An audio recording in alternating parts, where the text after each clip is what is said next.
Hello, I'm driving home from seeing my daughter and cruising through some areas that have just been kind of devastated by what I see as the biodigital convergence and this agenda that has creeped in. You can see it in the billboards in the poorer areas, the storefronts with all the get your contraceptive, your any kind of medical care that gets storefront that can get you easily hooked up and adheres to the system. And most, like I talked about, the population with intellectual and cognitive, same thing, disabilities, autism, a lot of it is pharmaceutical management. They're on a schedule with meds. The people that work in the group homes have to be certified to dose these meds. It's very serious if something goes off the rails. The individuals that live in the home, if something goes wrong with their meds, it can be really scary. So that's how they do it with pharmaceuticals, pretty much. Once they get to a certain age, there's not a whole lot else. So that's not really what I came on to talk about. I wanted to talk about a particular pharmaceutical, which is SSRIs. I have deep lived experience with that particular class of medications over the timeline of my life. Having gotten off of them in 2015, using cannabis and kratom and kind of mojoing it myself, tapering off, listening to podcasters that were professionals in tapering people off medications, like psychiatrists. There's a guy out there, Greg, I'm going to say his name wrong, that's done a lot of work there. There's a lot of people that have done work there. I was used to titrating my children off and on new and improved medications, so I knew how to come up and come down, which is really common sense. Go slow. And so I got on the meds, though. This is what I wanted to talk about. Way back in my early 20s, I was in my first marriage, really waking up to the fact that I had been making decisions that I wasn't that I didn't feel like I liked, or I was really kind of a shell of myself in some ways. And here I was married, and I had a child, and I was really depressed.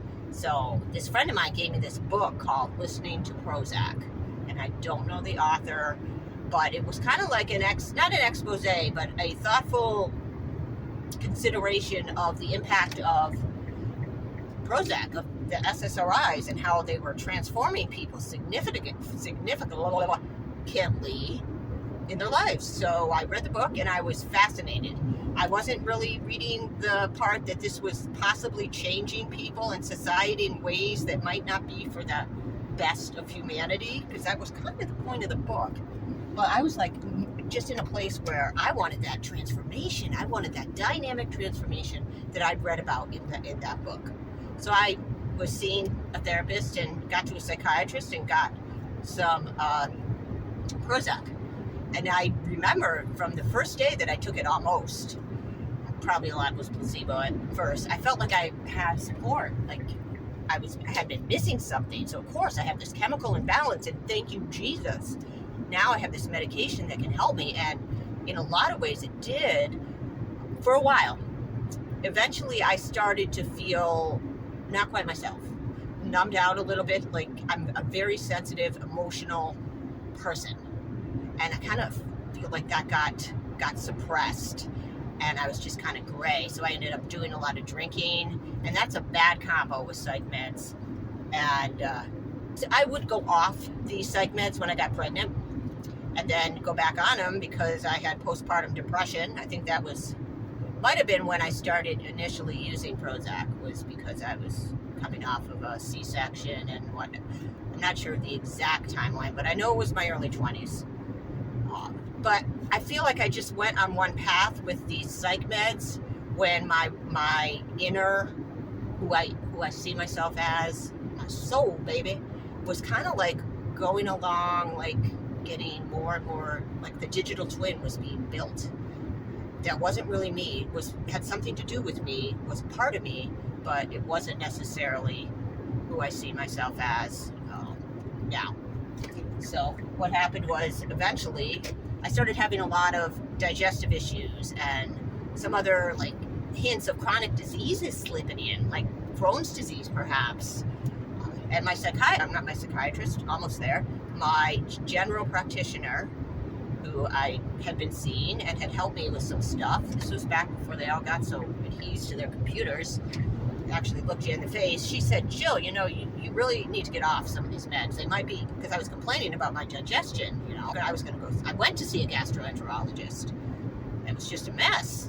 And so she thought that, really practical. And she's like, you got to go see a psychiatrist and get off these meds. And I thought, well, that does not sound like fun. I don't want to go see a psychiatrist. I've been through rehab. They put me on all these meds, added to the psych meds. So it was quite a cocktail. And truthfully, I didn't feel like I needed to see a psychiatrist. So around that time, I started using cannabis, which was a big step away from the recovery programs I was in. Really, really scary, but I trusted. Something inside me was like, yeah, give it a try. And it really helped me taper off my meds, also a little kratom. And I would go run and be a little high and really do a lot of deep processing and kind of facing this shell of myself that I'd created and acted for years, and making decisions and being in situations where I wasn't acting on my behalf. I was letting my boundaries down. I was there. I don't want to sound like, oh my God, I was completely different. I was there, and people that knew me then would know me now, but very different energy, a lot freer, and now I'm just like a huge worrywart. When I finally got all the way off the meds and a little time had passed, it was really scary and hard. It was like waking up in a different life, like the Black Mirror or some episode of Black Mirror. Like, what? This is how people actually feel in their lives? What the crap? And I don't know if I would have gotten through some of the situations that were perpetuated while I was on meds. So it's like this cycle. And I can see the infiltration of the agenda with the pharmaceuticals, and just, again, making people more dependent, but kind of separating them from their core identity and creating this I don't want to say subhuman, but customized person that doesn't think through things, will just go along, more easily manipulated. My connection with spirit was gone. And I know I've talked about this before. I wanted to come on and really specifically talk about these psych meds, because I think a lot of people out there have been through this. I have friends that, take them, and I'm not saying everybody has the same experience and needs to do what I did. I'm just sharing what has been helpful for me, coming from a lot of trauma, a lot of drama, addiction.